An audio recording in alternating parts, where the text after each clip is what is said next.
Hola, ¿cómo están? Y bienvenidos a un nuevo podcast. El día de hoy trataremos el tema del lawfare durante el gobierno de Moreno y para ello les presentaré a mis compañeros Leonardo Lozada Hola Karen, ¿qué tal? y Muchas gracias por la invitación. Estamos aquí igual para tratar de hacer lo mejor posible respecto y de poder intervenir respecto a a este fenómeno que se llama el lawfare en Latinoamérica. Gracias. gracias, Leo. Y pues para dar más apertura se presentará Milena, quien también nos acompañará. Hola, ¿qué tal? Muchas gracias por la invitación. Y nada, vamos a ver cómo surge la charla. Gracias.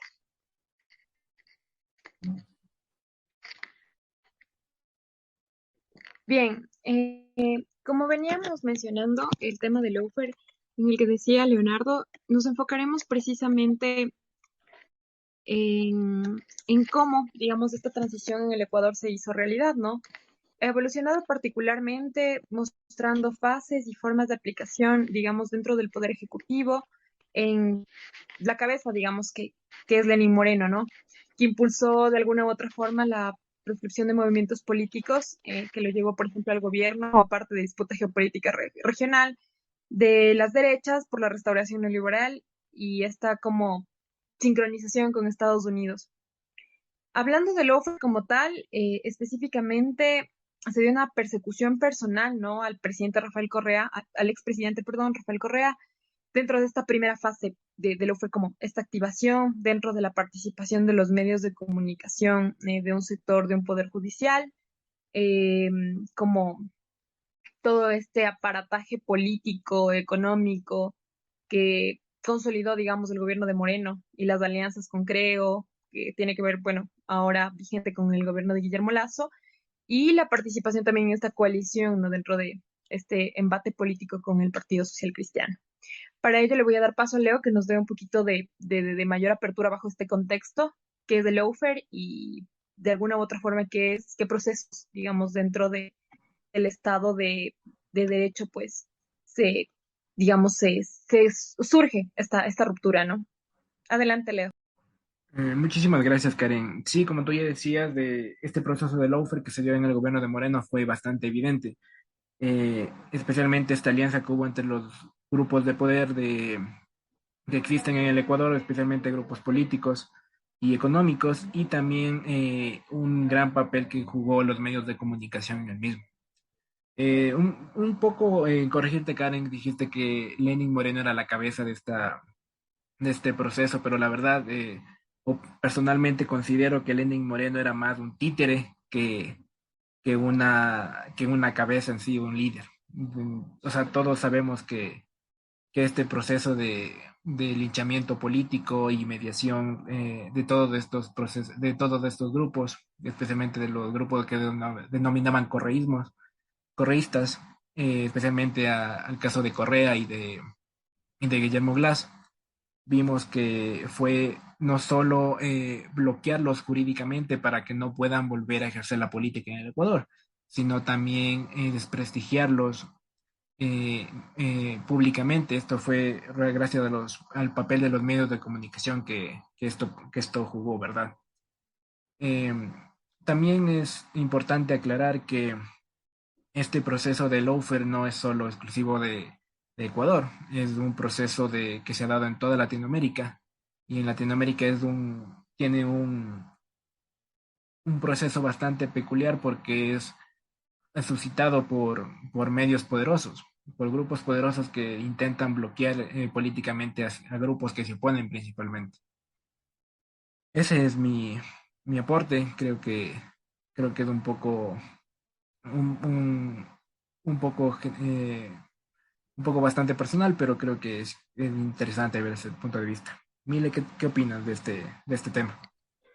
Quiero nada más como que complementar lo que acaban de decir ustedes, que esto del lawfare empieza siendo como que intereses, ¿no? Intereses ya sea de hidrocarburos, territorio, recursos naturales de Estados Unidos o de los países de primer mundo contra estos de la periferia, ¿no? Que venimos a hacer nosotros. Entonces, también es un punto muy importante y los medios de comunicación, el papel que juegan ellos para deslegitimar a los gobiernos progresistas que vienen a ser los rivales frente a la hegemonía norteamericana. Entonces, eso solamente quería aportar ese puntito. Claro, el papel de los Estados Unidos dentro de la política latinoamericana siempre ha sido un punto que siempre ha sido de discusión. O sea, todos sabemos que realmente el papel de los Estados Unidos dentro de Latinoamérica siempre ha sido de tenernos como estados subalternos, o sea, sin gran opinión. Pero creo que ha sido importante abrir estos espacios para debatir eso y en serio darnos una noción más clara de lo que juega este emperador, como podríamos llamarlo, dentro de los países latinoamericanos. Sí, igual esto de la creación del FBI, de la ONG y todos estas instituciones que son para mediar los intereses de Estados Unidos frente a a otros países también es importantísimo. Y como ya el papel de Moreno entra en el gobierno, en el lawfare, fue cuando empezó, el mayo 30, ¿no? Cuando se reunió con Paul Manafort, creo, que era el ex jefe de campaña de Trump, que ahí ya fue como la gota que derramó el vaso para la lawfare aquí en Ecuador. Sí, sí, sí, exactamente, no diré exactamente ahí, pero ya hubo esas negociaciones entre el gobierno de Moreno y el embajador estadounidense. Y también, o sea, también hubo un papel fundamental de los grupos de poder, por ejemplo, de la banca. El actual presidente Guillermo Lasso igual tuvo sus reuniones con estos cancilleres. Y también es lo que podemos ver actualmente, ¿no? O sea, en el gobierno de Lasso también, o sea, es el fruto de lo que se sembró en el gobierno de Moreno, simplemente, o sea, ya venían, por decirlo de alguna manera, preparando el camino para este proceso. Y un poco ya centrándonos en el tema del lawfare, quizás podemos ya describir lo que pasó o dar principalmente nuestra opinión sobre el caso de qué pasó exactamente con los grupos correístas, específicamente con el caso de Lazo de Lazo, el caso de Correa y el caso de Glasnow. El caso de Correa, por ejemplo, es lo que ya tenemos acostumbrado dentro de los espacios latinoamericanos, o sea, de que sale del país y se le lincha mediáticamente, políticamente. Cabe aclarar que el espacio que aquí estamos creando no es para hacer ningún juicio de valor. O sea, estamos aquí para discutir lo que del lawfare, pero independientemente si sea culpable o no lo sea, no, porque aquí no somos jueces ni jurado, somos simplemente estudiantes que estamos tratando de describir este proceso. Y no sé, o sea, creo que independientemente de que sea o no culpable, creo que todos merecemos un juicio justo, un juicio con pruebas, que tengas la posibilidad de, de poder defender. De defenderte, ¿no? Ajá, exacto. Y sabes otra cosa, justo lo que decías de que somos estudiantes y estamos aquí debatiendo sobre intereses que en verdad deberían ser públicos y de conocimiento de todos. Y es muy interesante el papel que juega las redes sociales, por ejemplo, en los adolescentes, en los adultos. Es muy interesante porque solamente se centran en eso. O sea, cuando hubo el paro nacional con Moreno, solamente se informaban por los canales nacionales y era totalmente regulado por el gobierno. O sea, no te daban lo que es. Y también pasa con los casos de Glass, con Virgilio Hernández, por ejemplo, Paula Pavón también. O sea, y muchos de los exiliados ahora en México que no tuvieron un juicio justo y que nadie sabe realmente, a menos de que se informe como nosotros ahora mismo, porque estamos formándonos para eso, ¿no? Pero debería ser de conocimiento público para todos, yo creo, ¿no? Claro, o sea, la opción dentro o sea, de los medios tradicionales de los digitales es bastante diferente. O sea, creo que especialmente a los que se creen politólogos como diría como dijimos la otra vez, politólogos de silla, que solo Ah, sí. podían, que solo opinaban desde Ajá, desde sus cuartito en intereses. Twitter o en Facebook o en lo que sea y Ajá. pensaban que su opinión podía arreglar las condiciones políticas del país, ¿no? Entonces, o sea, sí es un poco más complejo que eso y ver una realidad que la cual tú no vives. Pero o sea, eso significa que no significa que no exista, sino que a ti directamente no te afecte. Otro punto importante que se me había olvidado mencionar es este de que Laufer está en contra de lo público, ¿no? Del Estado, más bien. Entonces, quiere privatizar absolutamente todo para tener como que en regla, por así decirlo, yo creo, es también algo importante de ver. Claro. Saben que también, justamente retomando ampliamente lo que ya hemos venido discutiendo, ¿no? Recordemos que dentro del gobierno de Correa no solamente es como la cara visible, recordemos que se construye un proyecto político como tal. Entonces siento que en este proceso de lawfare que se viene dando con la transición de Claro, Correa a, perdón digamos, que te corte, un proyecto a Moreno, que nunca había tenido el Ecuador, o sea, no, fue un, por supuesto. le guste o no le guste a quien sea, hubo un proyecto, o sea, Claro, y creo que hay en este proceso de coyunturas y de rupturas también, siento que, como mencionábamos el otro día, ¿no? Que este proceso de lawfare, de alguna u otra forma, es una persecución judicial, como decían, un poco eh, mañosa, digámoslo, dentro de este contexto, que un instrumentaliza, poco, digamos, no, esta parte bastante mañoso. claro, y que está instrumentalizando, digamos, la justicia, la política, es una guerra prácticamente jurídica. Y de alguna u otra forma también utiliza abusivamente y de forma ilegal las instancias judiciales, no solo nacionales e internacionales, como ya hemos venido viendo.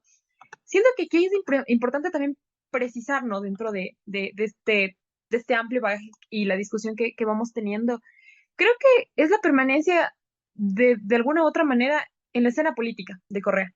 Siento que el apoyo que él tenía mayoritariamente dentro de los sectores populares, como trasciende, digamos. De alguna u otra forma, él, dentro de la construcción de su proyecto político, recordemos que tenía eh, perseguir, alcanzar, digamos, que este proyecto siga una línea de continuidad. Con ello, de alguna u otra forma, teniendo líderes y lideresas dentro de su proyecto, ¿no? Como la Revolución Ciudadana.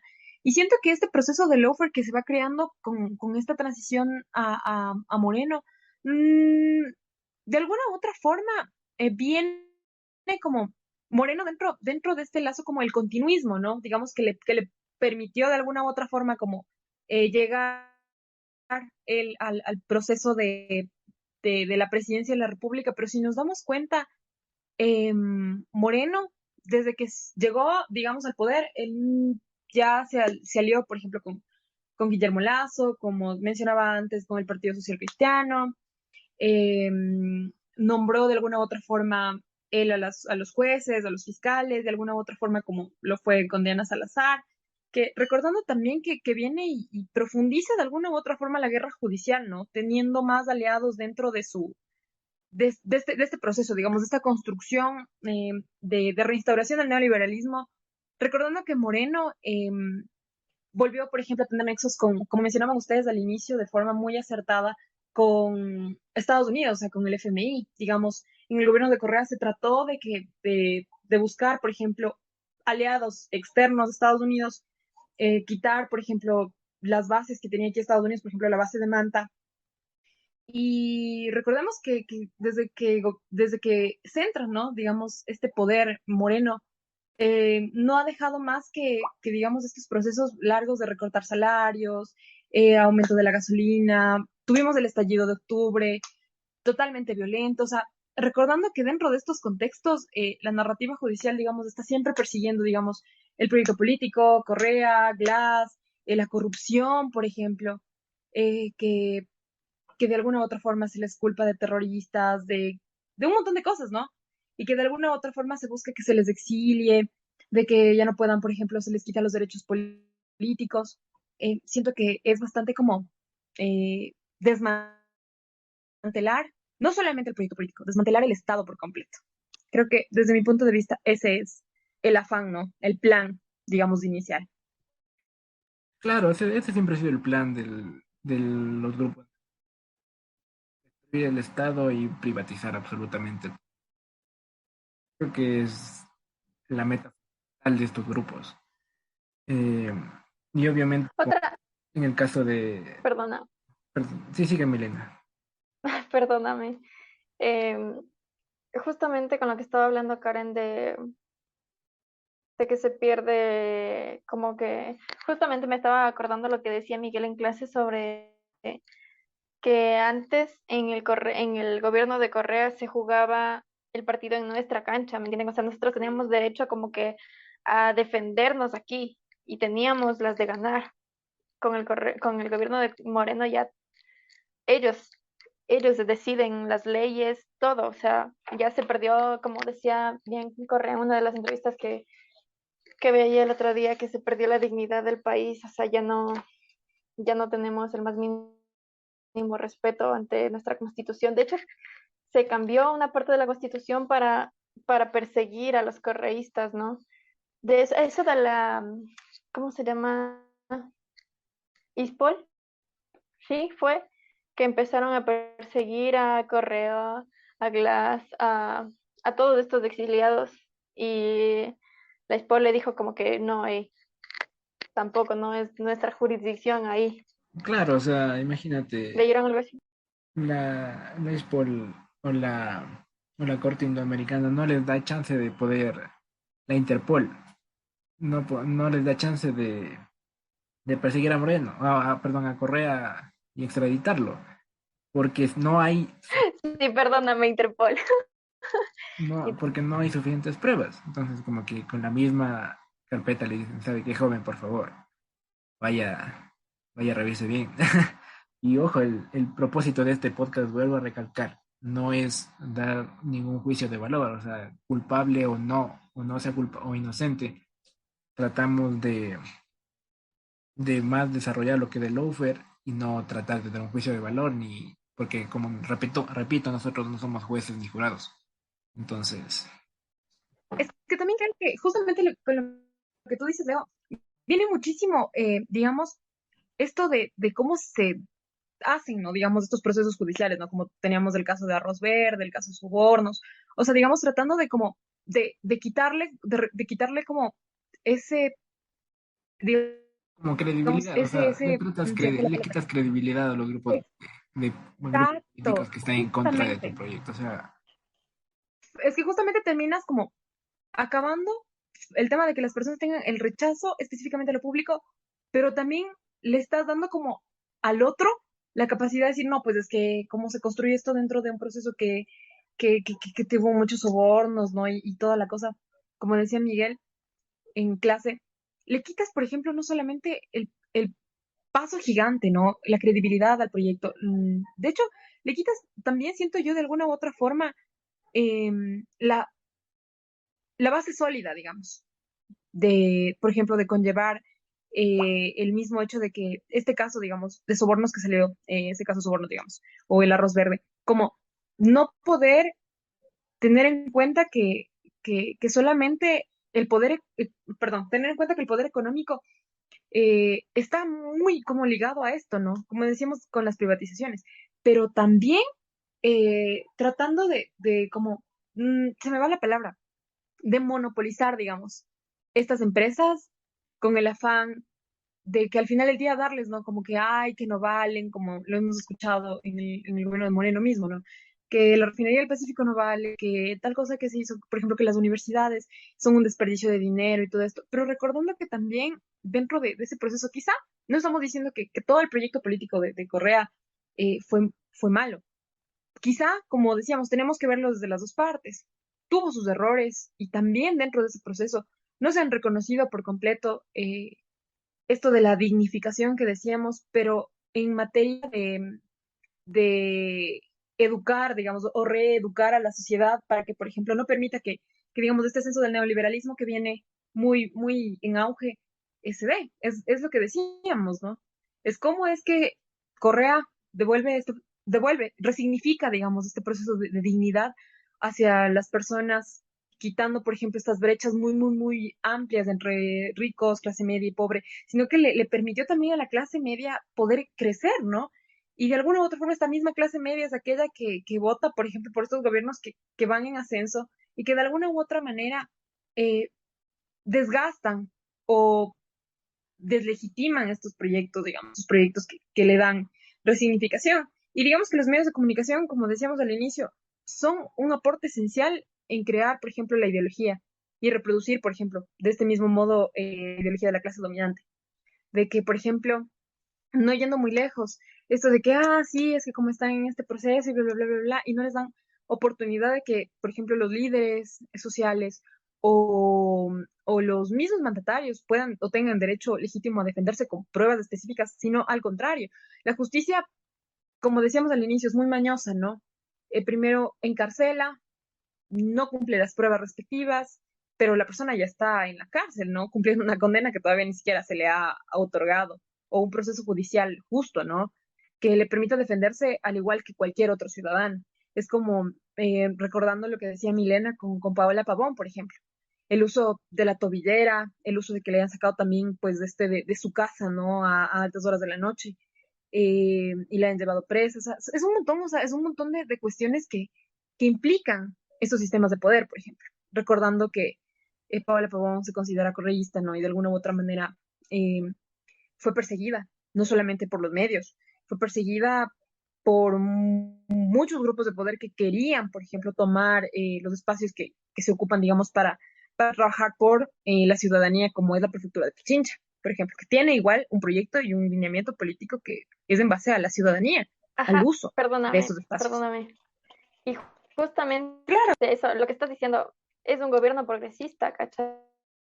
Porque no, se preocupa por el pueblo y eso es justamente el offer a los gobiernos que atacan, a los gobiernos progresistas, porque nos consideran corruptos y ellos también existen numerosas pruebas de que también son corruptos, o sea, nos tildan a nosotros como que nos tienen que ayudar con la corrupción. Y de hecho, una de las firmas de Moreno,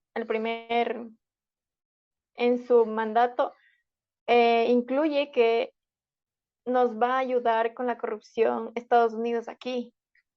Me parece que fueron 5 puntos, no recuerdo bien, Claro, pero sí, sí. entre ellos era que Estados Unidos tenía derecho aquí a imponerse, ¿no? O sea, ya ni siquiera tenemos un gobierno, más bien que nos den gobernando Estados Unidos, básicamente, es así. Sí, obviamente.